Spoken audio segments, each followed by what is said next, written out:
الحمد لله والصلاة والسلام على رسول الله وعلى آله وصحبه أجمعين، وبعد، فإن أصدق الحديث كلام الله عز وجل، وخير الهدي هدي محمد صلى الله عليه وسلم، وشر الأمور محدثاتها، وكل محدثة بدعة، وكل بدعة ضلالة، وكل ضلالة في النار، أعاذنا الله وإياكم من النار.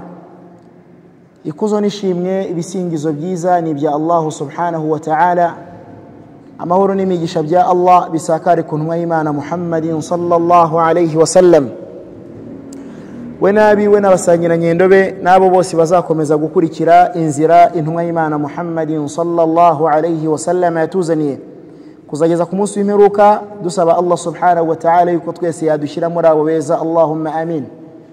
Birahagije gutya nta kibazo, reka twige.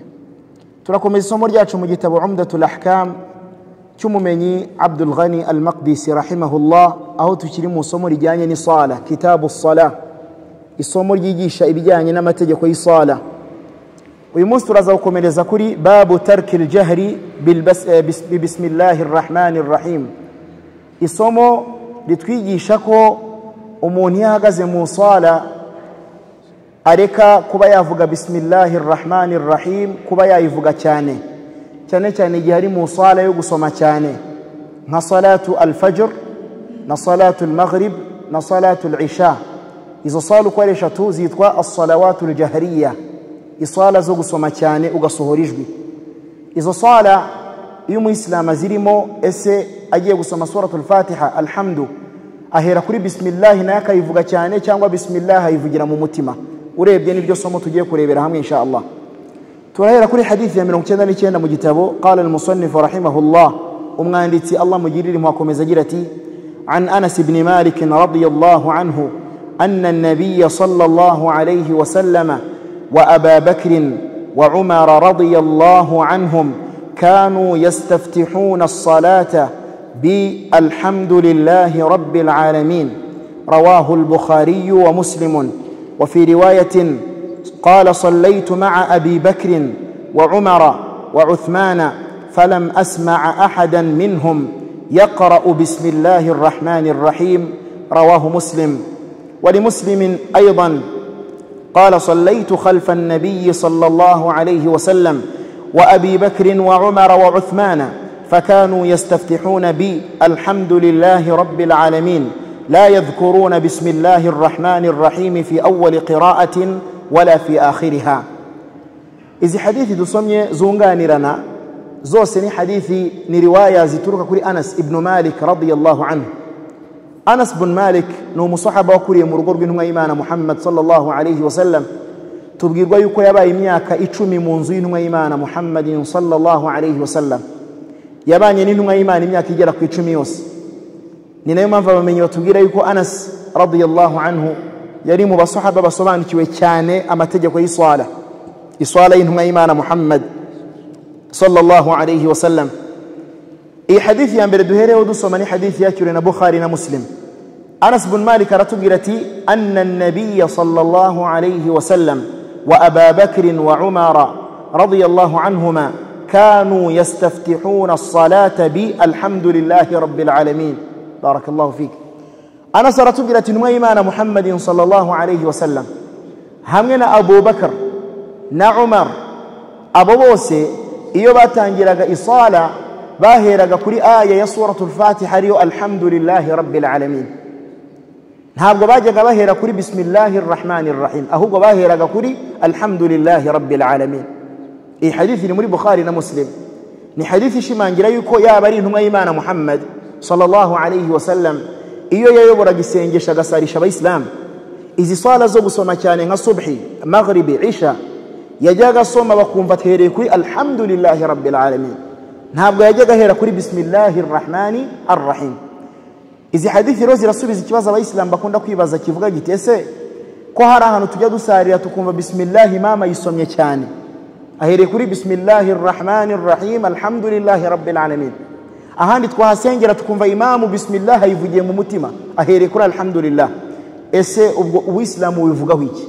Iyi hadithi ya Anas bin Malik radiyallahu anhu itwereka yuko intumwa y'Imana Muhammadin sallallahu alayhi wa sallam yasengaga isala gahera kuri alhamdulillahi rabbil alamin adasomye bismillah ngo yumvikanishe mujwi cyane. Ibyo ni nabyo byakozwe na Abu Bakr Siddiq radiyallahu anhu ubwo yari umuyobozi w'abayisilamu. Abu Bakr yayoboye abayisilamu imyaka igera kuri 2 n'amezi. Icyo gihe cyose yayoboye abayisilamu, iyo yayoboraga mu sala yaheraga kuri alhamdulillahi rabbil alamin, ntabwo yajyaga asoma cyane bismillahir rahmanir rahim. Umar ibn al-Khattab radiyallahu anhu nawe amaze kuza atangiye kuyobora, agiye kuri khilafa ku buyobozi no kuyobora abayisilamu, nawe yamaze imyaka ku buyobozi igera ku 10. Iyo yayoboraga isala ntabwo yaheraga kuri bismillah, ahubwo yaheraga kuri alhamdulillahi rabbil alamin. Niho yatangiraga gusoma cyane asohora ijwi, naho bismillah yayivugiraga yayivugiraga mu mutima. Iyi hadithi rero tumaze gusoma irashimangira yuko intumwa y'Imana Muhammadin sallallahu alayhi wasallam hamwe na Abu Bakr hamwe na Umar bose bayoboraga isala baheraga kuri alhamdulillah, ntabwo basomaga bismillah cyane mu jwi ryumvikana. Mu yindi riwaya, indi hadithi dusomye, Anas bin Malik radiyallahu anhu aratubwira ati sallaytu ma'a Abi Bakr, aratubwira ngo nasenganye na Abi Bakr Siddiq radiyallahu anhu, wa Umar, nasenganye na Umar ndetse ibn al-Khattab radiyallahu anhu, wa Uthman, nasenganye na Uthman ibn Affan radiyallahu anhu. Abo bose aratubwira ati falam asma'a ahadan minhum yaqra'u bismillahir rahmanir rahim, aratubwira ati nta numwe muri bo nigeze numva asoma bismillahir rahmanir rahim, ahubwo bose baheraga kuri alhamdulillahi rabbil alamin. Urana kwizi hadithi ziri kunganirana. Iyi tumaze gusomayo yinjijemo nde wundi? Uthman ibn Affan. Uthman nawe yayoboye abayisilamu imyaka igera kuri 13. Anas aratubwira ati nawe twarasenganye ubwo yari umuyobozi w'abayisilamu iyo myaka 10, nawe iyo yasengeshaga abayisilamu swala zo gusoma cyane yaheraga kuri alhamdulillah, ntabwo yajyaga asoma bismillah ngo yisome cyane tuyumve. Wali Muslimin, mu yindi hadithi yakiriwe na Muslim rahimahullah, Anas bin Malik radiyallahu anhu nanone aratubwira ati sallaytu khalfa an-nabiy sallallahu alayhi wasallam, aratubwira ngo nasengeye inyuma y'intumwa y'Imana Muhammad sallallahu alayhi wasallam, wa Abi Bakr, nsengera n'inyuma ya Abi Bakr, wa Umar, nsengera n'inyuma ya Umar, wa Uthman, nsengera n'inyuma ya Uthman. Ubwo ni imyaka ingahe? Anas yabanye na Rasul sallallahu alayhi wasallam imyaka 10, hanyuma asengera inyuma ya Abu Bakr. Abu Bakr yayoboye imyaka 2 n'amezi, ubwo baya 12 irenga. Hanyuma asengera inyuma ya Umar. Umar yayoboye imyaka 10, yari 12 kongera 10 baye 22 n'amezi. Hanyuma Uthman araza yobora imyaka ingahe? 13. Fata 22 wongera hindi 13, ubwo ni ingahe? Ubwo ni 30 n'ingahe? 35 n'amezi. Nukuvuga ngo imyaka 35 yose Anas bin Malik asengeye inyuma Rasul, asengeye inyuma Abi Bakr, asengeye inyuma ya Umar, asengeye inyuma Uthman. Aratubwira ati fakanu yastaftihuna bi alhamdulillahi rabbil alamin. Abo bose iyo batangiraga isala ntabwo bajyaga basoma bismillah cyane, ahubwo bajyaga bahera kuri aya ariyo alhamdulillahi rabbil alamin. Bismillah bakayivugira hehe? Bakayivugira mu mutima. Mu mutima bisobanuye kuyivuga ukayumva wenyine, abari inyuma ntibagire gute? Abari inyuma ntibayumve. Nicyo bisobanuye la yadhkuruna bismillahir rahmanir rahim fi awwal qira'atin wala fi akhiriha. Ntibajyaga bavuga bismillah baba batangiye gusoma cyangwa basoje igisomo cyabo. Hadithi yakiriwe na Muslimi nayo. Qawluhu fi hadithi Anas anna an-nabiy sallallahu alayhi wa sallam wa Aba Bakr wa Umar radiyallahu anhuma kanu ila akhir al-hadith fihi an-nahy aw fihi annahum la yujhiruna aw la yajharuna bil basmala. Iyi hadithi bagaragu ba Allah isomo tuyikuramo ni irihe? Nuko umuislamu yari gusara swala zo gusoma cyane nka salatul fajr cyangwa se salatul maghrib cyangwa se salatul isha, bismillahir rahmanir rahim ntabwo yivuga cyane, ahubwo ahera kuri alhamdulillahi rabbil alamin. Iryo niryo somo rikuru dukura muri izo hadithi tugiye dusoma. Akavuga rahimahullah agira ati wal basmalatu fi surati an-naml fi qawlihi innahu min Sulaymana wa innahu bismillahir rahmanir rahim bil ijma' annaha min al-Qur'an. Hari bismillahir rahmanir rahim yagaragaye muri suratu an-naml muri Qur'an. Uramutse ufunguye isura muri Qur'an yitwa suratu an-naml, harimo aya ivuga iti innahu min Sulayman. N'urwandiko Sulayman yari yandikiye umwamikazi wayoboraga ahantu hitwaga Saba. Uwo mwamikazi wahayoboraga Sulayman yamwandikiye urwandiko amusaba kuba umuislamu, amusaba kuba umuislamu. Urwo rwandiko ubwo yarwandikaga yatangiye avuga ati innahu min Sulayman. Uru n'urwandiko ruturutse kuri nde? Kuri Sulayman intumwa y'Imana sallallahu alayhi wasallam. wa innahu bismillahir rahmanir rahim rukaba ari urwandiko rutangijwe n'iki na bismillahir rahmanir rahim. Bismillah bisobanuye iki bayisilamu? Ku izina ry'Imana, no kwishingikiriza Allah subhanahu wa ta'ala. Ay abtadi'u isti'anatan billah, ay abtadi'u bismillah, ntangiye nishingikiriza izina ryande rya Allah subhanahu wa ta'ala. Wenyiri mazina abiri, arrahman arrahim. Arrahman ay rahmatuhu 'ammatan bi jami'il makhluqat.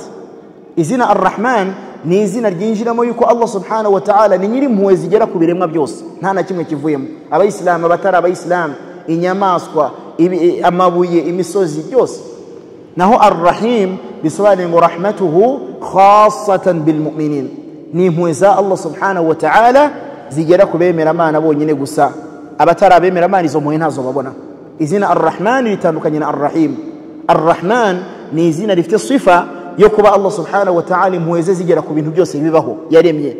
Naho arrahim ni izina rifite sifa yo kuba impuhwe za Allah hari impuhwe yabikiye abemeramana bonyine gusa. Wa kana bil mu'minina rahima, ati kandi Allah subhanahu wa ta'ala ni nyiri impuhwe z'umwihariko runaka ku bemeramana, hari impuhwe abateganyiriza hano ku isi no ku munsi w'imperuka. Bityo rero bagaragu ba Allah, iyo umuntu atangije bismillahir rahmanir rahim musala, tubonye yuko yaba ari sala yo gusoma cyane. Umuyisilamu sunna nuko bismillah uyivugira mu mutima ugahera kuri alhamdulillahi rabbil alamin. Ibyo byakozwe n'intumwa y'Imana sallallahu alayhi wasallam, byakozwe na Abi Bakr, byakozwe na Umar, byakozwe na Uthman. Abo bose turabibonye ko muri hadithi Anas ibn Malik radiyallahu anhu abishimangira. Ariko tunabonye ko bismillahir rahmanir rahim yaje ari aya hehe muri suratul Naml. Mwenyezi Mungu muri suratul Naml aya ya 30 muri yo sura nimuyisoma muzasangamo innahu min Sulaymana wa innahu bismillahir rahmanir rahim. Urabona ko aho ngaho yaje muri aya, ni nayo mpamvu bamenye bavuga ngo bismillahir rahmanir rahim ntabwo ari aya muri suratul Fatiha, ahubwo ni aya muri suratul Naml, ni aya muri suratu an-Naml. Naho muri suratul Fatiha yaje atari aya muri aya ziyigize. Turaza no kubibona imbere, Sheikh araza kubisobanura. Abamenye rero ijma'an bemeranyijwe yuko muri suratul Naml bismillah ni aya yakangahe ya 30, innahu min Sulaymana wa innahu bismillahi arrahmani arrahim. Harabayisoma nabi bismillah bakavuga ngo bismillahir rahmanu. Yuvuze arrahmanu ubuhinduye iby'Imana yavuze, arrahmani hagomba kujyaho kasra kuri nun. Bismillahir rahmani ntabwo ari nu, ni ni, hanyuma ukavuga arrahim. Hari avuga arrahman, twabonye ko bibi sara makosa, ni arrahman arrahman. Wa annaha min surati an-Naml wa man ankara dhalika kafar. Abamenyi batubwira ko umuntu wese uzapinga agahakana yuko bismillah hari aya muri aya za suratul Naml bimukura mu Islam akawumuhakanyi. Nuvuga ngo muri aya zigize suratul Naml bismillah ni aya, ikabigaragara muri aya ya 30 muri yo sura. Wakhtalafu fi ghayriha hal hiya min kulli surah أم من سورة بعينها أم أتي بها للتبرك، وبعدها أجمع الصحابة على أنها من القرآن. قد وقع الخلاف أما من يبارتان لكان يمري مسألة بسم الله. اسيوم من أجيب سمي سورة مري قرآن غير كل بسم الله، وبقى بسم الله بري آية مري السورة سمية چانوا. بامي بكافوكا باتي اسي بسم الله ني آية بغايو چانوا هاروغتان لكان قواجي كوغارغارا قوابا مني. أباندي بكافوكا باتي بسم الله yaje muri Qur'ani kugira ngo tujye tuyisoma dushaka baraka, dushaka imigisha kwa Allah subhanahu wa ta'ala. Mubamenye harababona ko usomye bismillah ni nkaho ukeneye kubona imigisha iturutse kwande kwa Allah, kubera yuko wishingikirije izina ryande rya Allah subhanahu wa ta'ala. Kandi wishingikirije izina rya Allah abona baraka zivuye kwande kwa Allah subhanahu wa ta'ala. Bishimangirwa ni dua y'urufunguzo rw'iswala dukunda gusoma ivuga iti subhanaka allahumma wa bihamdika wa tabaraka ismuka وتعالى جدك ولا إله غيرك. نوي تجرز يدوا سبحانك اللهم وبحمدك وتبارك اسمك أي البركة تنال بذكرك. يدوا تبارك اسمك بسواني ngomana iyo izina ryawe rivuzwe ibiremwa byawe bibona imigisha guturutseho. Iyo umuntu akuvuza abona imigisha. Ni nayo mpamvu rero mubamenye harababona ko iyo umuntu asomye bismillah mbere yo gusoma isura ari yose muri Qur'an ni baraka ubushaka kwa Allah subhanahu wa ta'ala. Bityo abamenyi bagiye batandukana kuri bismillah kubera iki yaje muri Qur'an, kubera iki mbere ya buri sura yose hariho bismillah, havuyeho suratu at-tauba. Suratu at-tauba yo nta bismillah yigiziza kuri yo sura, naho kuzindi sura za Qur'ani zose zisigaye 113 bismillah yagiza hejuru. Mubamenyero bakavuga bati ese bismillah ni aya muri buri sura, ese bismillah ni aya iri mustaqilla ku giti cyayo, ese bismillah kubera ikigaragara no kugira ngo tubone baraka no kubera iki. Abamenyi bagiye batandukana kuri yo mas'ala. Wa ba'daha ajma'a as-sahabatu radiyallahu anhum aw ridwanullahi alayhim ajma'in ala annaha min al-Qur'an. Ariko hamwe n'ibyo byose bayislam abasangira ngendo b'intumwa y'Imana Muhammad sallallahu alayhi wa sallam bemeranyijwe yuko bismillah ni kimwe mu bigize Qur'an. Bismillah ni kimwe mu bigize Qur'an. Ubundi bayita al-basmala. Ni umva bavuze al-basmala ujye umenya ko bavuze bismillahir rahmanir rahim. Abamenyi bemeje ko basmala cyangwa se bismillah ni kimwe mu bigize Qur'an yacu Allah yaduhaye, la min kulli suratin bi'ayniha. Bakanemeza ko bismillah ntabwo ari aya muri buri sura, la ntabwo ari byo. Umuntu uzavuga ngo bismillah ni aya ya buri sura ntabwo ari byo, ahubwo bismillah ni kimwe mu bigize Qur'an. Iyo tuvuze Qur'an ntabwo bismillah tuyikuramo, nayirimo. Naho kuyivuga ngo ni aya kuri buri sura, ibyo ngibyo byo ntabwo ari byo nkuko abamenyi babigaragaje mu basahaba. لأنهم لما اتفقوا في زمن أمير المؤمنين عثمان على جمع المصحف جمعوه ولم يدخلوا فيه غيره، لا أسماء الصور ولا أحزاب ولا أعشار ولا غيرها، وجعلوا البسملة معه، فبهذا يعلم أنها من القرآن.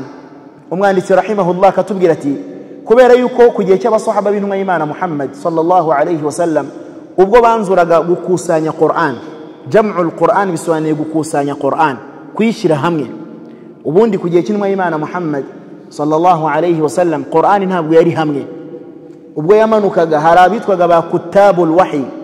كتاب الوحي بسواني أباندتي بيشي أباندتي با وحي أباندتي بو بتوما بفيكو معنا. إنما إيمان صلى الله عليه وسلم عرفت أباندتي. كبير يكون إيمان صلى الله عليه وسلم كان أميا، كان لا يعرف القراءة ولا الكتابة. رسولنا بيرزق عندك هنو بيرزق الصمة. إنما إيمان صلى الله عليه وسلم هي رزق عندك هي رزق الصمة.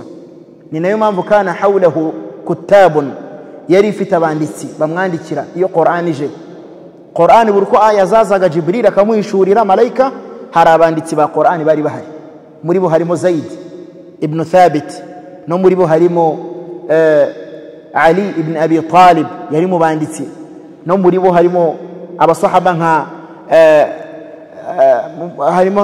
nka Az-Zubair ibn al-Awwam nabandi basahaba bagiye batandukanye barabanditsi ba Qur'an bari basobanukiye kwandika, ba Ubay ibn Ka'ab nabandi basigaye. Kugiye cya Rasul sallallahu alaihi wasallam ari Qur'an ntabwo yigize ishyirwa hamwe. Harabagiye bayandika ku mabuye, izindi aya bazandika ku impu z'inyamaswa uruhu, izindi bazandika handi hantu mu bindi bikoresho bajyaga bakoresha, izindi bazandika ku nkuta n'ibindi bitandukanye. Intumwa y'Imana Muhammadin sallallahu alaihi wasallam imaze gupfa kugiye cya Abu Bakr as-Siddiq radiyallahu anhu muri mu ntambara yabereye ahantu bitaga Yamama, hapfiriye abasahaba benshi. Ma'arakatul Yamama ni urugamba rwabereye ahantu bitaga Yamama nyuma yuko abantu bari batangiye kuva mu idini ari benshi ba murtad. Hari urugamba Abu Bakr yarwanye, urwo rugamba rwapfiriyemo abasomyi ba Qur'ani benshi bari barayifashe mu mutwe. Wadhalika abasahaba b'intumwa y'Imana hari harimo alladhina yasta'inuna bihifdhi as-sadr, harimo bajyaga bifashisha icyo bita al-hifdhu fi as-sudur. Al-hifdhu fi as-sudur bisaniye kubika Qur'ani mu bituza byabo, bajyaga bayifata mu mutwe. Abayifashe mu mutwe rero bapfiriye muri yo ntambara yabereye Yamama, ari nayo ntambara yapfiriyemo umugabo witwaga Musailama al-Kadhdhab, wari umubeshyi witaga yuko ari intumwa y'Imana nyuma y'intumwa Muhammad sallallahu alaihi wasallam. Abu Bakr as-Siddiq radiyallahu anhu amaze kubona yuko abanditsi ba Qur'an n'abayifashe mu mutwe bari kugenda bapfa ari benshi, yazanye igitekerezo abwira abayisilamu ahereye kuri Umar ibn al-Khattab radiyallahu anhu nka mustasharu al-khas, nk'umujyanama bwite yarafite kurusha abandi bose. Umar arambwira turabibona gute Qur'ani turamutse tuyikusanyirije ahantu hamwe ko abayisilamu bari guhangayika ko bari gupfa, abayifashe mu mutwe bari gupfa ku bwinshi, urabibona gute tuyihurije hamwe? Umar radiyallahu anhu aza kubanza kugira ubwoba yuko gishobora kuba ari ikintu cy'igihimbano intumwa y'Imana itakoze, wenda bo bakaba bagiye kugikora.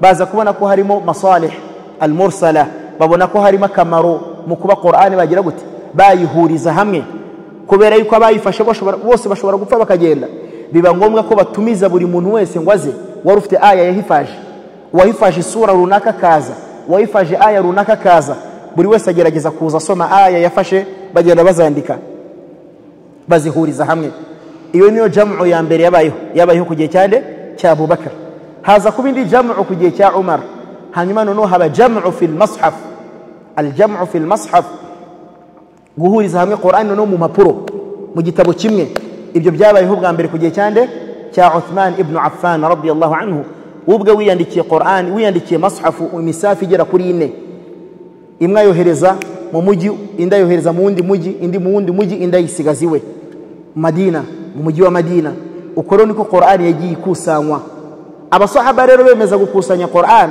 bose bemeranyije yuko sura bismillah itagomba kugira gute itagomba kubura muri Qur'an igomba kubamo na buri sura mbere yuko itangira bemeza yuko bismillah igomba kubiri hejuru وإذلك رأى الصحابة بسمجه بسم الله نكمل مبيجز القرآن أريكون ها بقري آية مري بري سورة أهوبني آية مري سورة النمل يونيجوس مزين السورة ها بقري آية بسم الله الرحمن الرحيم والدليل أنها ليست من كل سورة بعينها أنهم جعلوها سطرا واحدا فاصلة بين الصور جهمنا تجين لهم وإسلام ها دليل إجارة زيكو بسم الله تري آية مري بري سورة nuko abasahaba bandika Qur'an bayishiraga hejuru bismillah bayishiraga kwayo hanyuma isura bakayitangira ukwayo munsi bashiragamo ni intera space bashiragamo intera hagati ya bismillah ni sura witangiriye kugira ngo bagaragaze ngo bismillah ntabwo yinjira muri iyo sura ahubwo bayifashishaga nk'ikimenyetso gitandukanye sura nindi amasura ya Qur'an na amasura 118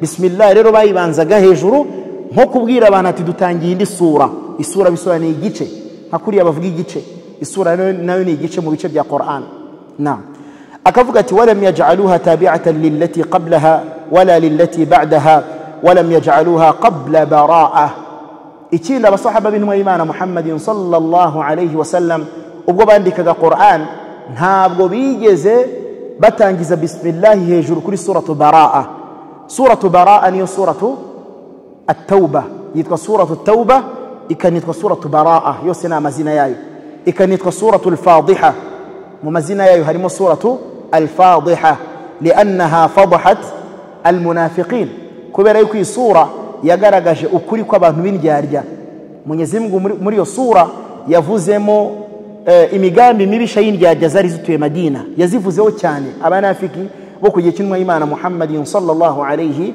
wa sallam suratu at-tauba cyangwa se suratu bara'ah iyi sura ntabwo abasahaba bigeze bandika hejuru bismillah ni nako bimeze na Jibril ayimanura ntabwo yigeze abwira intumwa y'Imana sallallahu alayhi wa sallam ngo abanza musomere bismillah la yahise atangirira kuri bara'atun min Allah wa rasuli walidhalika rero suratu bara'ah ni sura yamanutse itafite bismillah ikibazo kikabaza giti kubera iki kuri iyi sura bismillah itigiziza igisubizo nta kindi li'annaha suratu ghadabin kubera yuko iyi sura ni sura Allah yamanuranye uburakari suratu at-tauba ni sura Mwenyezi Mungu yamanuranye umujinya mwinshi uburakari bukabije kubabangikanya Imana bariho kugiye kinwa y'Imana Muhammad sallallahu alayhi wa sallam no kubanafiki bike gihe bose Allah yayimanuye n'uburakari bwinshi anayimanura agaragaza ukuri kw'ababangikanya Imana n'ukuri kw'abanafiki bariho kuri icyo gihe ni nayo mpamvu atigeze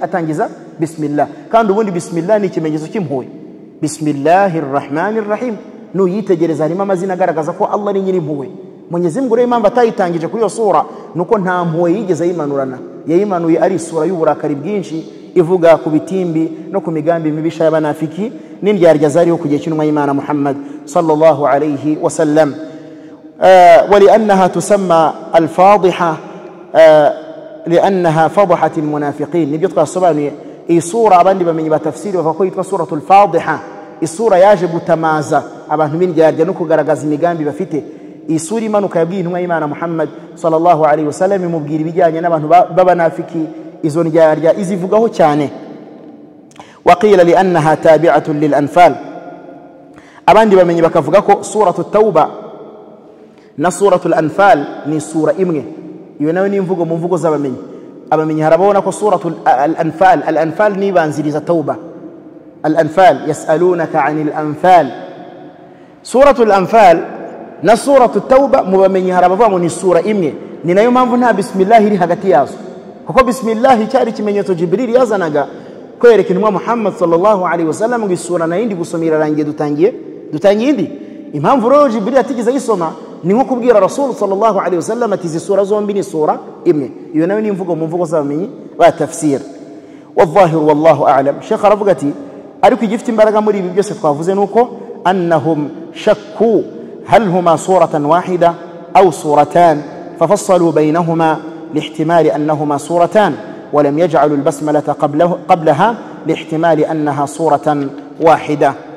أتي إجفت مبارغا مري بيبيو سينوكو سورة الأنفال ني سوركوايو نا سورة التوبة ني سوركوايو نهبالي السورة زمية أهوغو سورة التوبة كبير كي الله تايشيزو بسم الله كي جبريل تازني بسم الله كل سورة التوبة نوكو السورة يمانو تسنكو كوري كوبا نافكي نينجي أرجانا ببانجي كنيمان باري هنا بحكني n'uburakari bukabije cyane Allah yimanuranye nta mpuwe nanye yafitiye ababangikanya Imana n'abanafiki. Wa kana Shafi'i rahimahullah yastahibbu al-jahra biha fi al-jahriyya. Al-Imam Shafi'i Allah mujirire impuwe we yakundaga cyane gusoma bismillah cyane mu swala zo gusoma cyane. Iswala zo gusoma cyane twazivuze subhi maghribi isha. Ash-Shafi'i rahimahullah riwe Muhammad ibn Idris, abenshi harigiye batamenye izina rye. Ash-Shafi'i niryo rizwi cyane ariko amazina ye ni Muhammad mwene Idris, niyo mazina ise bamwitaga Idris. Ash-Shafi'i al-Qurashi. Al-Imam Shafi'i igisekuru cye cyaragendaga kikagera ku gisekuru cy'Abakuraish, cyaragendaga kikagera ku gisekuru cy'Abakuraish, yari umukuraish. Al-Imam Shafi'i rahimahullah we musala zo gusoma cyane bismillah yayisomaga cyane. Ni nayo mpamvu nujya mu bihugu bigendera kuri madhhab ya Imam Shafi'i bismillah bayisoma bakayumvikanisha kumvikana. Uzajya nyuma imamu mu gihugu nka Somalia bagendera kuri madhhab ya Imam Shafi'i, no mu bindi bihugu birayi bigendera kuri madhhab ya Imam Ash-Shafi'i rahimahullah, na Tanzania ni madhhab ya Imam Shafi'i. Nujara rero hano bari kuri madhhab ya Shafi'i usanga bo harabagendera kuri yo madhhab, ugasanga mu swala zo gusoma cyane bismillah nayo barayisoma nkuko izindi aya bazisoma. Na Shafi'i rahimahullah tubonye yuko ngo yajyaga ayisoma cyane mu swala zo gusoma cyane. Ibi biri mu gitabo Asna al-Matalib muri volume ya mbere ku rupapuro rw'146, no mu gitabo Mughni al-Muhtaj muri volume ya mbere ku rupapuro rwa 355. Iyo mas'ala bayivuzeho yuko al-Imam Shafi'i rahimahullah yajyaga asoma bismillah mu jwi riranguruye, li'annahu yara annaha min al-Fatiha. ngo kubera yuko al-Imam Shafi'i rahimahullah we yabonaga yuko bismillah ari imwe muri aya zigeze suratu al-Fatiha, we yayibonaga nka aya muri aya za suratu al-Fatiha, khilafan lil a'immati thalatha. Ariko ibingibi Shafi'i yabonaga bitandukanye n'ibyo aba imamu batatu basigaye babona. Turabizi yuko muri fiqh tugendera kuri madhhabu z'aba imamu bane, tugendera kuri madhhabu enye. Niba kubwira madhhabu ugomba kumenya ibyo ari byo. Madhhab ni nk'inzira dukoresha mu gusobanukirwa amategeko ya fiqh tugendeye kuri bano ba imamu bigishije fiqh. Amashuri yabo Allah subhanahu wa ta'ala arayamenyekanisha cyane kuruta ndi mashuri yose ya fiqh. Nyuma y'intumwa y'Imana Muhammad sallallahu alaihi wasallam, abasahaba b'intumwa y'Imana bashinze amashuri. Madina hari hariyo ishuri rya Ubay ibn Ka'b ndetse na Abdullah ibn Umar. Makka hari ishuri rya Abdullah ibn Abbas rikomeye rya tafsir. Kufa hari ishuri rya Abdullah ibn Mas'ud radiyallahu anhu muri Iraq. Kadhalika no muri mu bihugu nka za Dimashq hariyo ishuri rya Abu Musa al-Ash'ari. Na Misr hariyo ishuri rya Amr ibn al-As. Abo bose na ayose n'amashuri abasahaba bagiye bashinga yo kwigisha idini rya Allah subhanahu wa ta'ala. Nyuma yuko ibinyejana byagiye biza, harabize ku basahaba nabo harabo bigishije, nabo harabo bigishije. Haje kubaho rero icyo bita kubaka amashuri ya fiqh. Ayo mashuri ya fiqh na amashuri bubakaga bagamije kugira gute kubaka imisingi no kwigisha abantu imisingi ya fiqh mu dini yacu y'Ubuislamu. Amashuri ya fiqh yaje kuba menshi cyane. Harimo Abdullah ibn al-Mubarak yagize madhhab igenderwaho, harimo Ishaq ibn Rahawayhi yagize madhhab igenderwaho muri fiqh, harimo Sufyan ath-Thawri yagize madhhab igenderwaho muri fiqh, Ibn Uyayna yagize madhhab igenderwaho muri fiqh harimo Ibrahim an-Nakhai wari umunyeshuri ibn Mas'ud yagize madhhab igenderwaho muri fiqh abo bose bagiye bagira madhahib bagiye bagira twabyita ngo ni nk'amashuri arimo principe n'amahame tugenderaho mu mategeko y'idini y'Ubuislamu Allah subhanahu wa ta'ala ni uzamura washaka kamanuro ashaka Mwenyezi Mungu subhanahu wa ta'ala yaje kuzamura icyubahiro cya bano bagabo bane muri fiqh kuruta ndi mashuri yose yarahari abo bagabo bari nabahe Abu Hanifa wone wa mbere waje mbere y'abari abandi bose basigaye Abu Hanifa izina rye bamwitaga An-Nu'man ibn al-Harith An-Nu'man ibn al-Harith uyu nguyu Abu Hanifa rahimahullah niwe wa mbere wazanye ishuri rya fiqh ariko ntabwo ari uko madhhabu yo ari wa mbere wayizanye barahari abo bose twagiye tuvuga ariko uyu nguyu numwe muri bane basigaye amashuri basize afite imbaraga aranakurikirwa kugeza n'isaha kuzageza ku munsi w'imperuka nuvuga ngo ubungu kuri isi turiho n'iki kinyejana turimo iyo bavuze fiqh isi yose ikurikira madhhabu enye gusa isi yose abo dasanze bakurikira Abu Hanifa usanga bakurikira nde Malik Imam Malik amazina ye bamwitaga Malik ibn Anas Malik ibn Anas Abu Hanifa yavutse muri 70 apfa mu 150 yavutse muri 70 apfa mu mwaka w'150 iyo myaka ndi kuvuga no kuva intumwa y'Imana Muhammad sallallahu alaihi wasallam yimukiye Madina navanga Abu Hanifa yavutse Rasul amaze imyaka 70 yimukiye Madina navanga yavutse intumwa y'Imana imaze imyaka irenga 50 ipfuye kugira ngo bisobanuke neza yavutse intumwa y'Imana Muhammad sallallahu alaihi wasallam amaze imyaka irenga ingahe 50 yitabye Imana uwo niwe imamu wa mbere muri fiqh nonaha hari ibihugu bimugenderaho urugero rw'ibihugu bigendera kuri madhhab ya Abu Hanifa harimo igihugu cy'Ubuhinde bagendera kuri madhhab ya Abu Hanifa na za Pakistan bari bose na za Bangladesh Abu Hanifa afite imbaraga muri biriya bihugu cyane n'ibihugu nka za Australia biriya bihugu byose n'ibihugu by'abazungu byinshi na za Turkiya usanga bagendera kuri madhhab ya Abu Hanifa hanyuma nyuma ya Abu Hanifa imamu wa kabiri Allah subhanahu wa ta'ala yazamuye izina rye kuzageza ku munsi w'imperuka hakaba hari ibihugu bimukurikira muri fiqh ni imamu ariwe imamu Malik imamu Darul Hijra akaba ari imamu wari imamu mu mujyi w'intumwa y'Imana Muhammad sallallahu alayhi wasallam Abu Hanifa yaratuye muri Iraq y'icyo gihe za Kufa za Basra hariya niho yabarizwaga naho Malik ibn Anas yaratuye Madina mu mujyi w'intumwa y'Imana Muhammad sallallahu alayhi wasallam yanigishirizaga mu musigiti w'intumwa y'Imana Muhammad sallallahu alayhi wasallam Imam Malik rahimahullah hanyuma nyuma Imam Malik haje uwo bita al-Imam Shafi'i Imam Shafi'i akaba ari no mu banyeshuri ba Imam Malik Ash-Shafi'i yize kwande kwa Malik yamwizeho iki yamwizeho fiqh anamwigaho hadith yamwizeho byinshi bitandukanye amwigaho adab amwigaho byinshi yamwizeho idini muri rusange hanyuma nyuma Imam Shafi'i rahimahullah haza kuza witwa nde al-Imam Ahmad ibn Muhammad ibn Hanbal al-Imam Ahmad ibn Muhammad ibn Hanbal ariko akenshi bakunda kumwitirira sekuru ntibamwitirire se muzaje mwumva akenshi bavuga Imam Ahmad ibn Hanbal ntabwo abenshi ntabwo bazi ko se ntabwo yitwa Hanbal ni sekuru ahubwo se yitwaga Muhammad al-Imam Ahmad niwe imamu wa nyuma waje ari wa kane nyuma yabo bose al-Imam Ahmad ni umunyeshuri wande nawe wa Shafi'i bivuga Malik yigisha Shafi'i yigisha nde Ahmad yize kuri Shafi'i fiqh hanyuma na Shafi'i yiga kuri Ahmad hadith bo barigishanyije umwe hayo ndi fiqh undi ahereza undi hadith kubera ko Ahmad ibn Hanbal yari umuhanga cyane muri hadith zinwa y'Imana Muhammad sallallahu alayhi wasallam ni nawe nyiri gitabo cya Musnad abo bose bari bane bagiye bafite ibitabo bagiye bandika Abu Hanifa afite igitabo kizwi nka al-Fiqh al-Akbar harwacyumva kagira ngo ni igitabo kirimo fiqh ariko cyari kirimo tauhid n'imyemerere ahlus sunna wal jamaa yashizemo imyemerere yaranze abasahaba imyemerere ya nyayo y'Uislam ni nayo mpamvu yakise al-Fiqh al-Akbar kubera yuko muri tauhid niyo fiqh nkuru mu Islam fiqh bisobanuye gusobanukirwa bivuga ngo umuntu utazi tauhid nta n'ikintu abasobanukiye mu idini impamvu yisi igitabo cyo Fiqh al-Akbar nuko kirimo imyizerere nyayo y'Uislam yakise rero al-Fiqh al-Akbar Abu Hanifa cyo ni igitabo cyo kizwi cyane Malik nawe afite igitabo kizwi kurusha ibindi aricyo Muwatta iyo muwatta Imam Malik ni igitabo kirimo hadith, ni igitabo kirimo hadith, kirimo fiqh, kirimo madhhab ya Imam Malik muri fiqh, ariko mu buryo bwa hadith zinwa Imana Muhammad sallallahu alayhi wasallam. Kadhalika Imam Shafi'i rahimahullah nawe afite igitabo kizwi nka al-ummu bisobanuye mama, yakitiriye nyina umubyara kubera ko nyina afite uruhare runini cyane mu Islam bwa Imam Shafi'i no kwiga idini. Nyina yari umumenyi ukomeye, ni nawe wanamuhifazishije Qur'an, ni nawe wayimwigishije, ni nawe wishije idini rya mbere yize mu bwana.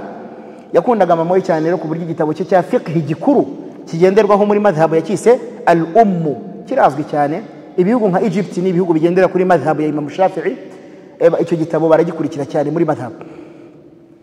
Ahmad ibn Hanbal nawe afite ibitabo byinshi, ariko mu bitabo bizwi cyane mu bitabo bye harimo igitabo al-Musnad. Al-Musnad ni igitabo cya Imam Ahmad gikubiyemo hadithi zinwa Imana sallallahu alayhi wasallam hafi ibihumbi 40, hafi ibihumbi 40. Al-Musnad ni igitabo cyajyagamo hadithi ariko mu buryo bupanzwe ku mazina y'abasahaba. Nimwumva igitabo cya hadithi cyitwa Musnad bisobanuye ko icyo gitabo kiba gikubiyemo hadith ariko zanditswe mu buryo bw'amazina y'abasahaba. Urugero bakandika Abu Bakr Siddiq bagashyira munsi y'iryo zina hadithi ze zose yakiriye ku ntumwa y'Imana Muhammad sallallahu alayhi wasallam. Bakandika Umar ibn al-Khattab bagashyira munsi y'iryo zina hadithi za Umar yakiriye zose. Bagashyiraho Uthman ibn Affan hadithi yakiriye zose, Abu Hurairah hadithi yakiriye zose.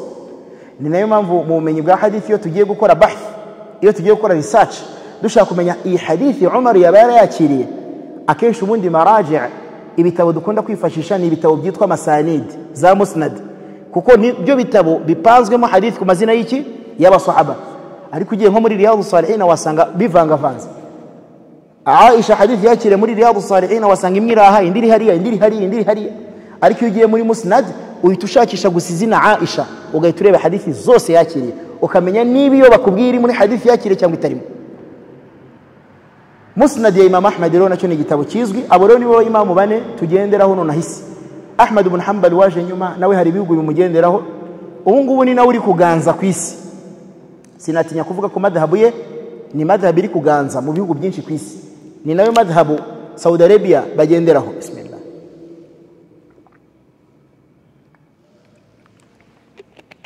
Saudi Arabia bagendera kuri madhhabu yande ya Imam Ahmad. No mu Rwanda ubu ngubu uko mbibona mu myaka ingahe iri imbere, myaka 10 20 30, madhhabu ya Ahmad izaba yaraganjije hano.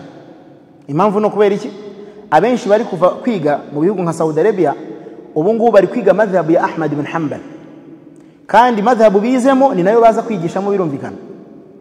Niyo mpamvu hari abantu yakunda kuvuga ati kuki muducanga, ibyo twize nibyo mutwigisha biracanga. Impamvu no kubera iki? Nuko wasangaga bazaga kera bazaga bigisha madhhabu ya Shafi'i, abari gusoza ubu batoya muri kino kinyejana benshi baza bakigisha madhhabu yande ya Ahmad, kandi aba bayimamu hari ibyo bagiye batandukanaho muri fiqh. Ntabwo batandukanye muri tawhid, batandukanye muri fiqh. Nko mu swala, nko muri sawm Ramadan, nko muri zaka, nko mu mategeko ya haji, nko mu mategeko yo kurongora no kurongorwa no kugura no kugurisha, aho niho bagenda batandukana. Ku bintu bito bito hari ibyo bagenda badahurizaho, umwe akabibona utya n'undi akabibona utya. Hari uvuga ati kuki batayibona kimwe kandi ari idini rimwe? No kubera ko nkuko hadithi hano bashaka kwikwigisha uburyo wayisobanukiwe bigatandukana n'uwo mwe mwicaranye, ni nako nabo bagiye basobanukirwa hadithi bitandukanye. Nta bantu bumva ibintu kimwe, burya abantu bumva ibintu bitandukanye. Ni nayo mpamvu iyo nimwe mu mpamvu zatumye bari abayimamu bagira gute batandukana muri fiqh. Basobanukirwaga amategeko bitandukanye, bagatandukana, bagashobora gutandukana kuri hadithi imwe kubera ko yuko yayumvise bitandukanye nuko mugenzi we yayumvise. Kadhalika mu mpamvu zatumaga batandukana hari igihe wasangaga uyu hadithi yamugezeho uyu nta yamugezeho. Uyu nguyu mas'ala akavuga ati ibi bintu ntabwo byemewe urugero, undi akavuga ati biremewe kubera hadithi ni. Ariko wajya gusanga mugenzi impamvu avuga ko bitemewe cyangwa se avuga ko ntacyo abizi mu Islam, nuko iyo hadithi ntayo yigize agira gute, ntayo yigize amenya. So mu mpamvu zituma abamenyi batandukana harimo n'ubumenyi bwabo butagira gute butangana. Uyashobora kumenya iki, uyu ntakimenye. Kandi ibyo ntabwo ari ubwa mbere byari bibaye, no ku gihe cy'abasahaba b'intumwa y'Imana Muhammad sallallahu alayhi wasallam nabo ubwabo bagendaga batandukana, bagiye batandukana ku bintu bimwe na bimwe kubera ko ubumenyi ntabwo bureshya. Urugero hari abasahaba binjiye idini bakererewe, nka Abu Huraira yinjiye ubuyisilamu rasula buri imyaka 4 gusa ngo yitaba Imana, imyaka 4 ngo yitaba Imana. Bisobanuye ngo ibyabanje mu myaka 19 ntabwo yari umuyisilamu, kuko da'wa y'intumwa y'Imana amaze imyaka 20 n'ingana n'itatu. Bisobanuye ngo Abu Huraira niba yinjiye ubuyisilamu buri imyaka 4 gusa, hari ibyabanje mu gihe cy'imyaka 19 ataraza mu buyisilamu. Sinzi nabiri kumvikana abayisilamu. Bisobanuye ngo ubwo bumenyi bwabanje imma arajya kubukura ku basahaba bamutanze kuza mu buyisilamu, cyangwa se ibindi abikure ku ntumwa y'Imana Muhammad sallallahu alaihi wasallam. Ariko nubwo yabikura kuri bariya hari udushobora kumucika, ku byose ntabwo byashoboka. Ibintu byavuzwe mu myaka 19 biragoye ko byose wagenda ngo ubone akantu ko kandi. Mu basahaba hari impamvu yindi yo kuba hari abana bato ku gihe cy'intumwa y'Imana sallallahu alaihi wasallam. Urugero hari abasahaba intumwa y'Imana sallallahu alaihi wasallam yapfuye bafite imyaka 13 nkaba Ibn Abbas, An-Nu'man ibn Bashir uyari mu basahaba b'abana bato ku gihe cy'intumwa y'Imana sallallahu alaihi wasallam, Abdullah ibn Zubair, abo bose bari abasahaba b'abana bato, Abdullah ibn Amr ibn al-As bari abasore bato. Bisobanuye ngo niba ari umwana bisobanuye iki? Bisobanuye ngo fatratun makkiyya, cyagihe Rasul akiri Maka yari agahinja. Nuvuga ngo niba Rasul apfuye Ibn Abbas afite 13 kandi Madina intumwa y'Imana yarahamaze imyaka 10 ubwaho, Madina gusa imyaka 10, ubwo 13 ni mtume yayimaze Maka. Niba intumwa y'Imana ipfuye Ibn Abbas afite 13, ubwo bisobanuye intumwa y'Imana ikiri Maka Ibn Abbas yari afite ingahe? Yari afite 3 4. Iyo rero ni zimwe mu mpamvu, kubera ko ari umwana muto hari ibyo atazasobanukirwa, hari ibyo ataziga ko aracyari agahinja. Mu mpamvu rero zatumaga ubumenyi bw'abasahaba butareshya niyo bwirimo, ntibareshyaga mu myaka, icyo ni icyambere. Ntibinjiriye idini icyarimwe, icyo ni icya kabiri. Ntibanganyaga gutekereza kimwe, ntabwo bishoboka. Ntabwo abantu bumva ibintu kimwe mu mutwe, uyu ashobora kumva bimwe uyu ntabyumve. Mu zindi mpamvu harimo n'ingendo. Hari ibintu intumwa y'Imana yigishaga sallallahu alaihi wasallam, umusahaba runaka yagiye safara adahari. Nk'uko ubu none darasa yacu turimo kuwa 4 ntabwo abantu bicaye aha aribo nigishije kuwa 4 wa undi wa nyuma mperuka kuza, ntabwo aribo bari bahari 100%. Hari uwari uhari kiragiye umunsi ntawe uhari, hari uwari uhari kiragiye n'uyu munsi akaba hari. Ubwo ruvuga ngo nabo abasahaba mu kwiga idini hari igihe wasangaga umwe agira impamvu yo kujya mu rugendo akaba adahari, hakaba hari ibiri buvugwa atagize gute adahari. Birumvikana naza kubikura kuri bagenzi be, mugenzi washaka kumubwira ibyo yibuka ariko akagira n'ibindi atagira gute atibuka, ko nabo n'abantu. Ibyo ngibyo byajyaga biba no muri hadithi zimwe na zimwe byagiye bigaragara, aho usanga nka Aisha radiyallahu anha ahakana ikintu ugasanga Salama acyemeza, ugasanga Salama acyemeza, kubera yuko urugero ushobora gusanga Aisha radiyallahu anha kuri icyo kintu yumvishe igice kibanza, ikindi gice ntabwo yacyumvishe, cyaje kumvwa n'abandi basahaba b'intumwa y'Imana Muhammad sallallahu alaihi wasallam.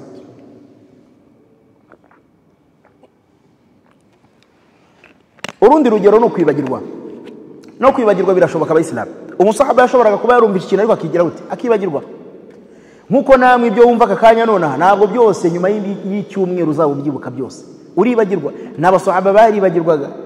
No muri hadith umwe mu basahaba yabwiye mugenzi we, aramubwira ngo la'allaka nasita, ushobora kuba waribagiwe ibyo Rasul yavuze kuri iki kintu. Arangije aramubwira. Kwibagirwa nabyo birashoboka. Ikindi harimo na kira twavuze cyo kuba ubumenyi ntago ari bumwe.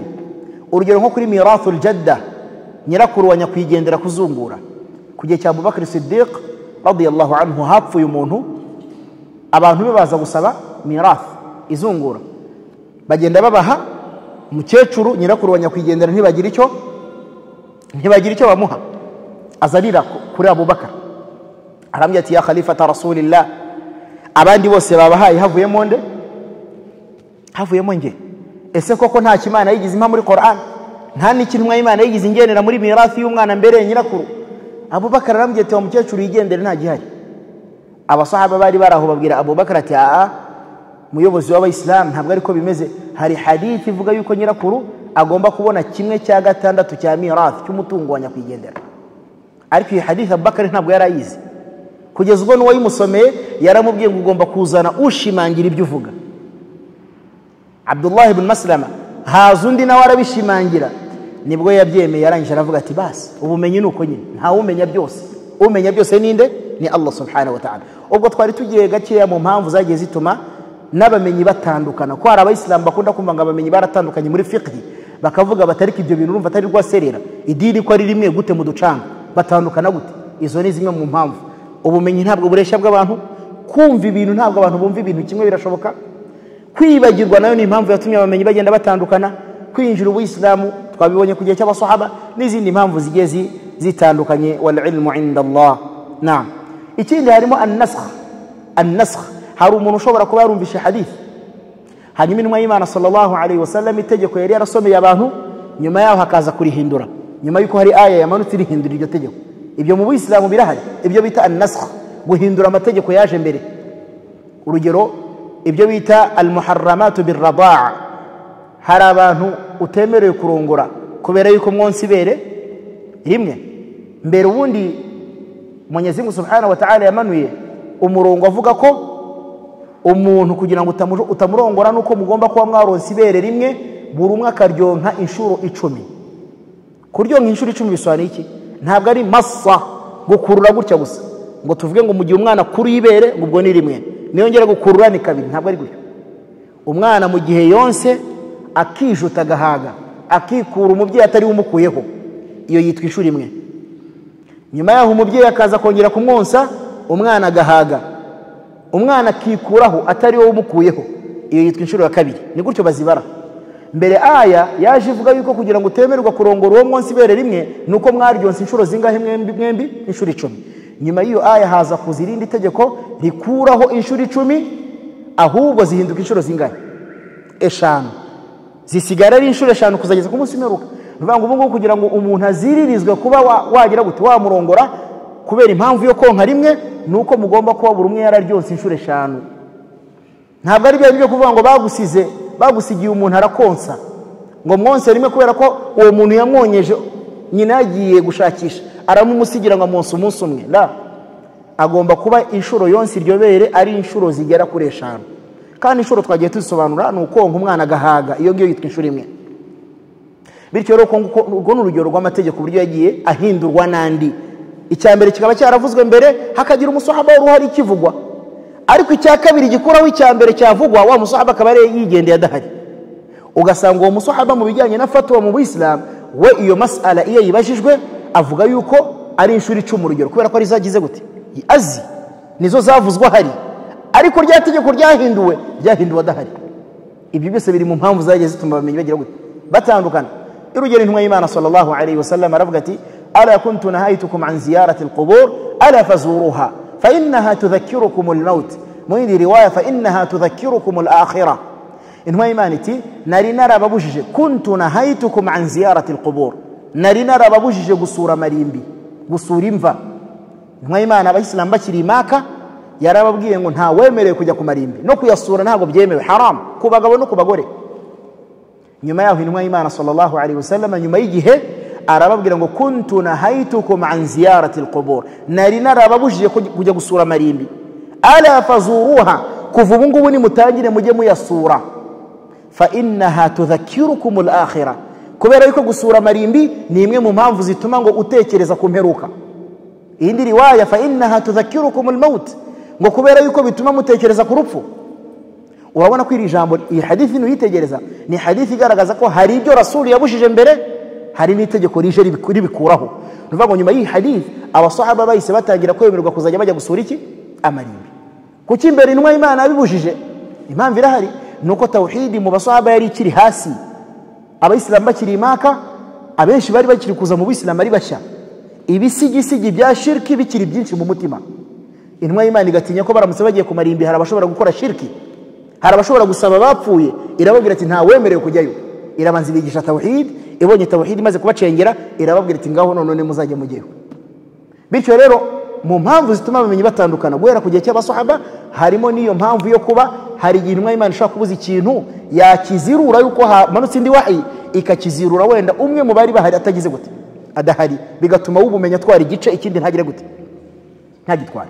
Kwatanga urugero intumwa y'Imana sallallahu alayhi wasallam yabwiye abasahabi arababwira ngo la yusalliyanna ahadukum al-asra illa fi bani Quraidha, muri mwese abari imbere yanjye iri kubwira abasahaba nta wemerewe gusenga salatu al-asr keretse ageze ku bantu ba Banu Quraidha, keretse ageze ahantu ha Banu Quraidha.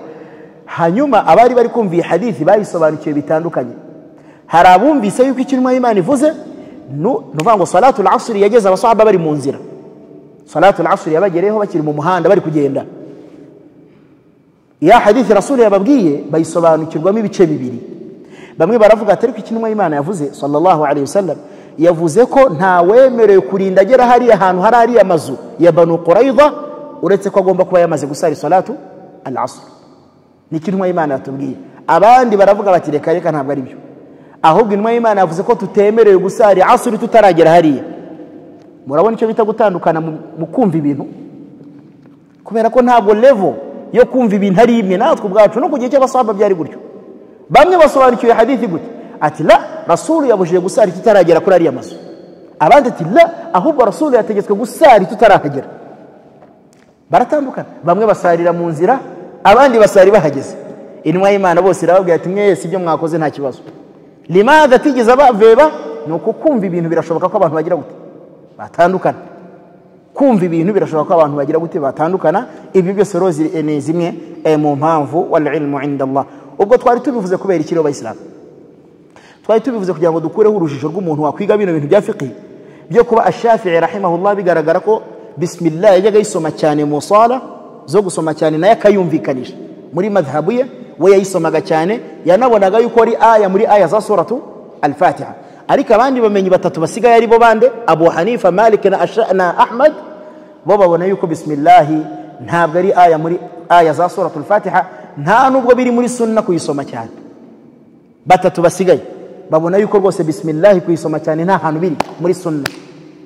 Ash-Shafi'i wakabona ko rwose ari aya. Ukibaza ati kubera iki? Ibyo nibyo twari tumaze gusobanura byose. Hari n'igihe usanga umumenya ashobora kwishingikiriza hadith ariko atazi ko ari dhaif, atazi uburwayi bwayo wakayishingikiriza akaba ari nayo agenderaho. Reka dusome hanga turebe. Umwanditsi rahimahullah akavuga ati لأنه يرى أنها من الفاتحة خلافا للأئمة الثلاثة. ibi biri mu gitabo al-Mabsut muri volume ya mbere ku rupapuro rwa 15, no mu gitabo Tabyinul Haqa'iq muri volume ya mbere ku rupapuro rwa 112, no mu gitabo At-Taj wal-Iklil muri volume ya kabiri ku rupapuro rwa 252, no mu gitabo Sharh al-Khurashi muri volume ya mbere ku rupapuro rwa 289, no mu gitabo Al-Insaf volume ya kabiri ku rupapuro rwa 48. Muri ibyo bitabo byose tugiye tuvuga iyi mas'ala y'uburyo ash-Shafi'i abibona kuri basmala wayisanga muri ibyo bitabo byose twagiye tuvuga, harimo al-Mabsut, igitabo Tabyinul Haqa'iq, igitabo At-Taj wal-Iklil, n'igitabo Sharh al-Kharshi, ndetse n'igitabo Al-Insaf. Naam, akavuga ati rero wa amma fi sirriya, naho iswala zo gusoma gake, iswala zo gusomera mu mutima, iswala zitwa sirriya ni zihe?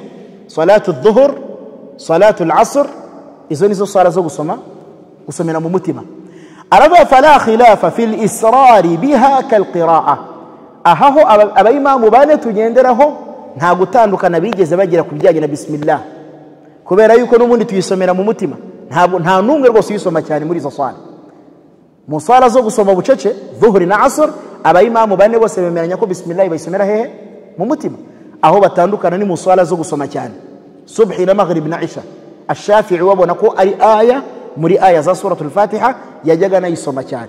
Abandi batatu basigaye Abu Hanifa, Malik na Ahmad, bo bakabona yuko la ikiri sunna no kuyisomera mu mutima kubera yuko atari aya muri aya za suratul Fatiha. Reka turabisobanura n'ibindi byumvikana.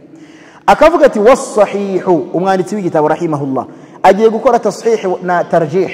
We niki abona gifite imbaraga cy'ukuri kurenza? Umwanditsi w'igitabo twigiramo ninde? As-Sa'di, bamwita Abdurrahman ibn Nasir As-Sa'di. Igitabo cyitwa Sharh Umdatil Ahkam. Reka twumve icyo avuga. Aravuga ati was-sahihu, icyo kuri muri ibyo adamul jahri biha, nuko bismillah idasomwa cyane mu sura zo gusoma cyane, yo isomerwa mu mutima. Icyo nicyo gifite imbaraga muri izo mvugo z'abamenyi.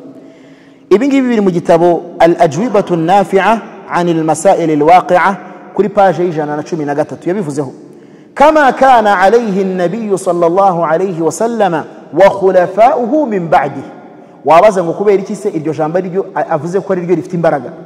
Impamvu arayitanze hano, aravuze ngo kubera yuko ibi nibyo byakozwe n'intumwa y'Imana Muhammad.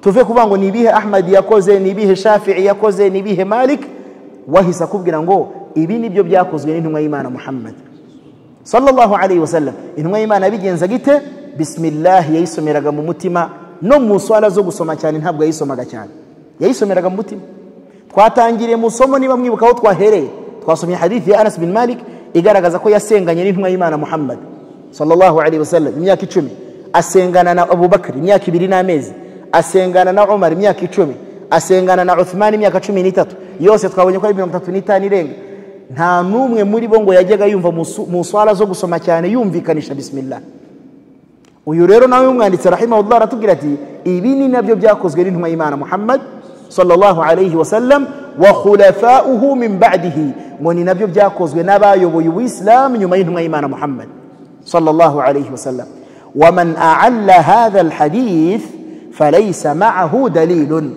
mubamenye harabavuga ngo iyi hadith ivuga ibi bintu irarwaye Sheikh nabara basubiza akavuga ati na buri wese uzavuga ko iyo hadith irwaye nta dalili y'ibyo avuga zaba afite nukubeshya izi hadithi nukuri zimwe ziri muri Bukhari na Muslim izindi ziri kwa Muslim zishimangira yuko yaba ari rasul yaba ari abayoboye uislamu nyuma y'abane nta numwe wajyaga yumvikanisha bismillah ari imamu mu swala akavuga ati li annahu muttafaqun alayhi ngo kubera ko iyi hadithi ivuga ibi bintu ni hadithi yitwa muttafaqun alayhi bisani hadithi yakira na Bukhari nandi na Muslim wa alfadhuhu yasduqu ba'daha ba'dan aratubwira ngo kandi nizi mvugo zindi zishamikiye kuri izi hadith zose zigenda zitizanya imbaraga zinagaza ukuri kw'imvugo kw'iyi hadith ya Anas bin Malik radiyallahu ta'ala anhu sinzi niba masaha ya adhana yageze طيب reka nsoze hano insha Allah ubundi twumve adhan akaba waqala Sheikh al-Islam Ibn Taymiyyah rahimahullah Sheikh al-Islam Ibn Taymiyyah Allah mujirire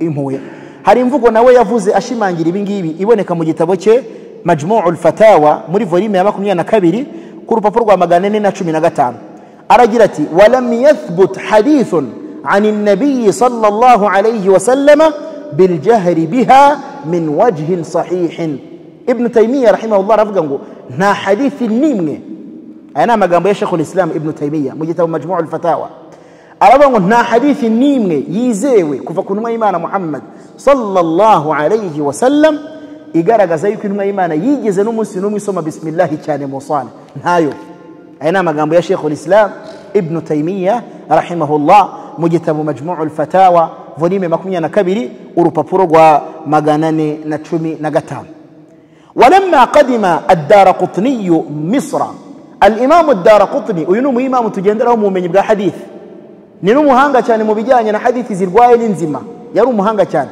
الدارقطني aratubwira ati baratubwira ngo ubwo yageraga mu gihugu cya Misri صنف كتابا yanditse igitabo fi hadhihi almas'ala icyo gitabo gikubiyemo ino mas'ala nuvuga ngo iki kintu yakivuze muri icyo gitabo iyi topic yayivuze bijyanye no gusoma bismillah cyane ukayumvikanisha mu swala zo gusoma cyane في هذه المسألة ذكر فيه أحاديث وآثارا في الجهر بها muri icyo gitabo yashizemo hadith ashiramo n'imvugo z'abasahaba kubijyanye no gusoma bismillah cyane mu swala فسئل عن الأحاديث التي فيه الإمام الدارقطني رحمه الله baje kumubaza kuri hadithi yashize muri icyo gitabo baramubaza tubwire kuri hadithi zivuga gusoma bismillah mu swala kuyisoma cyane faqala arasubizati kulluha laysat bisahiha izo hadithi zose nta nimwe yukuririmo ivuga yuko intumwa y'Imana yaba arasomye bismillah cyane iri gusengesha abayisilamu wasuila anil athari allati fihi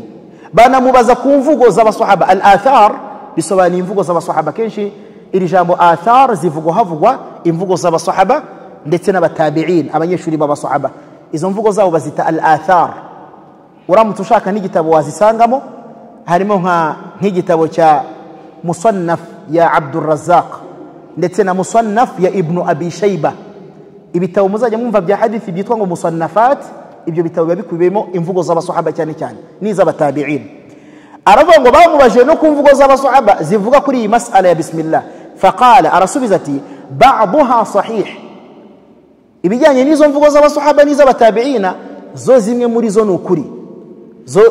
zo n'ukuri wa ba'daha laysa bisahih ngo ariko izindi so ukuri bisobanuye ngo kubijyanye na hadithi za rasul nta nimwe sahih igaragaza ko intumwa y'Imana sallallahu alayhi wasallam yaba yarasomye bismillah mujwi ryumvikana mu swala naho mu bijyanye n'imvugo z'abasahaba n'abatabi'ina zo harimo zimwe abamenyi bagaragaje yuko ari ukuri izindi bagaragaza yuko zifite uburwayi wal ilmu inda Allah. Muri volume ya gatatu wabisanga muri icyo gitabo ku rupapuro rwa 301. Wallahu a'la wa a'lam. Reka twumve adhana hanyuma dukomeze isomo inshallah. Muslim ikaba ari hadith yaturutse kuri Muhammad mwene Sirin rahimahullah. Muhammad ibn Sirin uyu nguyu yari mu kibaru tabi'in, mu batabi'in abakuru, abanyeshuri b'abasahaba b'intumwa y'Imana Muhammad sallallahu alayhi wa sallam. Bagize amahirwe yo guhura n'abasahaba benshi, bagize amahirwe yo guhura n'abasahaba benshi. Uyu nguyu ari mu batabi'in bize ku basahaba benshi cyane. Muhammad ibn Sirin yize ku basahaba barenga 100. Muhammad ibn Sirin rahimahullah yari n'umunyeshuri wa Abu Huraira, yari mu banyeshuri ba Abu Huraira. aratubwira ati an Abi Huraira, hadithi iraturuka kuri Abi Huraira radiyallahu anhu, Allah mwishimire. Qala salla bina Rasulullah sallallahu alayhi wa sallam, aratubwira ati intumwa y'Imana Muhammadin sallallahu alayhi wa sallam igihe kimwe yize kudusengesha, yize kutuyobora mu swala aradusarisha ihda salatay al-ashi, yize kutuyobora imwe mu swala dusenga ku manywa. Iswala dusenga ku manywa ni zihe? Ni dhuhur na asr. Izo nizo swala zikorwa ku manywa. Ati iyo swala yari swala imwe muri izo swala ebyiri, dhuhur cyangwa asr. Qala ibn Sirin aravuga ati wasammaha Abu Huraira, iyo swala Abu Huraira yambwiye ariyo, walakin nasitu ana. Ibn Sirin atuye atari ku kibazo nge naje kuyibagirwa, sinibuka niba ari dhuhur cyangwa ari asr. Atari ko Abu Huraira iyo swala yarayimbwiye, kwibagirwa twavuze ko ari bisanzwe, birashoboka cyane. Qala fa salla bina rak'atayn. Abu Huraira radiyallahu anhu muri hadithi ari kuganiriza umunyeshuri Ibn Sirin, ari no kutwigisha natwe basigaye, aratubwira ati fa salla bina rak'atayn, intumwa y'Imana Muhammad sallallahu alayhi wa sallam ngo yadusengesheje raka ebyiri, bari muri dhuhur cyangwa bari muri asr, hagati y'izo ngize ebyiri. Fa salla bina rak'atayn, ngo yadusengesheje raka ebyiri za zindi zibanza. Thumma sallam, bagiye kubona babona intumwa y'Imana isitora salam. Ubusanzwe dhuhuri ni rakenye, ariko Rasul yasengesheje ebyiri ahita yitorera salam. Asri ni rakenye, Rasul yasengesheje ebyiri ahita tora salam. Nibwo bwa mbere abasahaba bari babibonye, barikanga kubona ubusanzwe basenga rakenye, none basenze raka ebyiri. Faqama ila khabashatin ma'rudatin fil masjid, aratubwira ati intumwa y'Imana Muhammadin sallallahu alayhi wa sallam yahise ihaguruka ikimara gutora salamu yasengesheje raka ebyiri, iragenda yegama ku rubaho rwari ruri mu musigiti, igiti cyangwa se urubaho rwari ruri kuri mimbar imbere kuba hariya mimbar. Rasul sallallahu alayhi wa sallam aragenda regama ahagaze, abasahaba bari kumureba. Fattaka alayha kaannahu ghadban, yageze kuri urwo rubaho cyangwa se kuri icyo giti akegamaho ngo ameze nk'uwarakaye. Abasahaba bamubonye babona ameze nk'uwarakaye ufite umujinya. ووضع يده اليمنى على اليسرى, intumwa y'Imana sallallahu alayhi wa sallam ishyira akaboko ke k'indyo hejuru y'akaboko k'iki k'imoso. Nuvuga ngo yahagaze babona ashyize akaboko k'indyo hejuru y'akaboko k'iki k'imoso. Washabbaka baina asabi'ihi, arangije akora kino kimenyetso, ni ukuvuga ngo yafashe intoki z'akaboko k'indyo azinjiza kuri iki kiganza, arangije yitegereza abasahaba be abahagaze imbere. Wakiriye hadith aratubwira ngo yari ameze nk'uwarakaye. Wa kharajat as-sar'an min al-masjid, haraba abantu basohoka birukanka burya iswali kirangira, bo bari bamaze gusohoka bagiye. Buriya abantu swala batora salam birukanka, nimugire ngo nibwo bakiza, no kugiye cy'intumwa y'Imana bari bahari. Bamwe salam ivuga bamaze kugera hanze, no kuri iyi swala abandi basenzemo raka ebyiri, abandi baracyari kwibaza ku bibaye batari basanzwe bazi. Wa kharajat as-sar'an min al-masjid, bamwe basohoka bwa mbere bari bamaze kwitahira, bari bagiye tayari. Aratubwira agira ati faqalu qasurat as-salah wa fil qawmi Abu Bakr wa Umar, kugeza ubwo abasahaba batangiye kuvuga aho ngaho sasa qasurat as-salah, kuva uyu munsi swali iragabanutse, iyo tumenyereye ntabwo ariyo dusenze, dusanzwe dusenga rakenye none dusenze ebyiri. Wa fil qawmi Abu Bakr wa Umar, kandi mu bari bahari mu musigiti harimo Abu Bakr nande na Umar. Ni gute bano bagabo tuzi ko ubundi bahita batubariza, nibo basahaba bakuru, nabo baracecetse bari aho ngaho. Gute swala dusenga rakenye nabo bagaceceka, ubwo abantu bari kuganira inyuma. Fahaba an yukallima Abu Bakr na Umar radiyallahu anhuma, intumwa y'Imana sallallahu alayhi wa sallam baramubahaga bakanamutinya. Icyubahiro bamuhaga gitandukanye n'icyubahiro cy'abasahaba bo hasi bakiri abana bato. Bo bari baza agaciro k'intumwa y'Imana, baramwubahaga birenze ku buryo batinyaga kumubwira bihuse. Niyo mpamvu mu rurimi rw'icyarabu al-haiba ntabwo ari ugutinya bwa bwoba busanzwe nk'ugutinya igisimba, ni ugutinya uwo wubaha. Niyo mpamvu wakiriye hadithi yakoresheje iri jambo fahaba an yukallima, kubw'icyubahiro bahaga intumwa y'Imana babuze aho bahera. Turahera he tubwira intumwa y'Imana ngo dusenzera kebyiri kuri dhuhur? Bose baracyari kubyibaza, nabo baracishitse. Abandi nabinyuma ati Abubakar na Umar barahari, none swala dusenzera kebyiri, nabo barabyemeye. Fahaba an yukallima, aratubwira ati wa fil qawmi rajulun fi yadayhi tulun, mubari muri uwo musigiti, mubari bari muri jama, abayisilamu bari inyuma, harimo umugabo wari ufite amaboko maremare, yarafite akaboko karekare, yarazwi afite akaboko karekare, biri mu byo yarazwiho, yari umugabo muremure n'amaboko ari maremare. Yuqalu lahu dhul yadayn, ku buryo bari baramubatije akazina ka dhul yadayn. Dhul yadayn ni nk'umuntu nyine nyiri amaboko abiri, ariko icyo bagamije nuko amaboko yari maremare cyane. Faqala ya Rasulallah, niwe muntu watinyuse itazamura vuba vuba, ya Rasulallah, yewe ntumwa y'Imana, anasita, ese waba wibagiwe, am qasurat as-salah, cyangwa kuva uyu munsi byahindutse, dhuhuri yabaye rakebyiri, asuri yabaye rakebyiri. Anasita am qasurat as-salah, wibagiwe cyangwa iswala yagabanutse? Jibril yaje araguhishurira ntiwatubwira wenda, we yisabaza yihuta. Faqala intumwa y'Imana sallallahu alayhi wasallam inamusubiza iti lam ansa, ntabwo nigize nibagirwa, walam tuqsar, nta nubwo ni swala rakazaba ebyiri, ntabwo nibagiwe mu byo nakoze, nta na wahi yigize imanuka ivuga ngo iswala yagabanutse.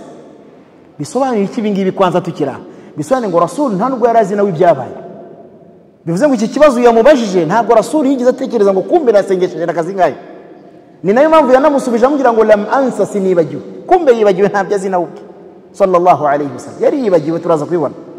Arangije aravuga ati faqala akama yaqulu dhul yadayn, intumwa y'Imana sallallahu alayhi wasallam itibaza iti akama yaqulu dhul yadayn, yemwe basigaye mu basahaba, ibi uriya mugabo dhul yadayn avuze namwe murabishyigikiye?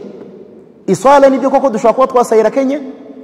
Faqalu na'am, bose baramusubiza ati niko bimeze ya Rasulallah, dhuhuri dusanzwe tumenyerera kenye byahindutse wadusengesheje ebyiri, cyangwa niba ari asri twasenze ebyiri. Fataqaddama fasalla ma taraka, intumwa y'Imana sallallahu alayhi wasallam itayegera imbere irangije isengesha abayisilamu izindi raka ebyiri zisigaye. Nivuga ngo bari bakoze ebyiri, atera intambwe arabwira ati okay, turenzeho izindi zisigaye, arazibasengesha nazo uko ari ebyiri kugira ngo umubare wenye wuzure. Baratubwira ngo thumma kabbara wa sajada mithla sujudihi aw atwal, za zindi ebyiri amaze kubasengesha, yamaze kuzisengesha ahita akora sujud, ahita ajya kuri sujud, arubama amanura umutwe hasi mbere yo gutora salamu, arubama ashyira umutwe hasi. Ashobora ngo kuba yarakoze sujudu ndende kurusha iyo yarasanzwe akora mu swala. Aratubwira ngo thumma rafa'a ra'sahu, arangije azamura umutwe avuye sujud, thumma kabbar, asubiraho bwa kabiri. Ni nayo mpamvu twavuze ngo twubama inshuro zingahe?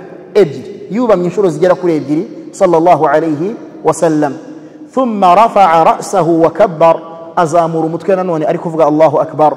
Farubbama sa'aluhu thumma sallam, kugeza ubwo babaje Abu Huraira baramubaza ati intumwa y'Imana imaze gukora izo sijida ebyiri zo kwibagirwa, yongeye atora indi salamu kuko yari yatoye salamu, ese izo sijida ebyiri yakoze nyuma ya salamu yarongera akora indi salamu nanone?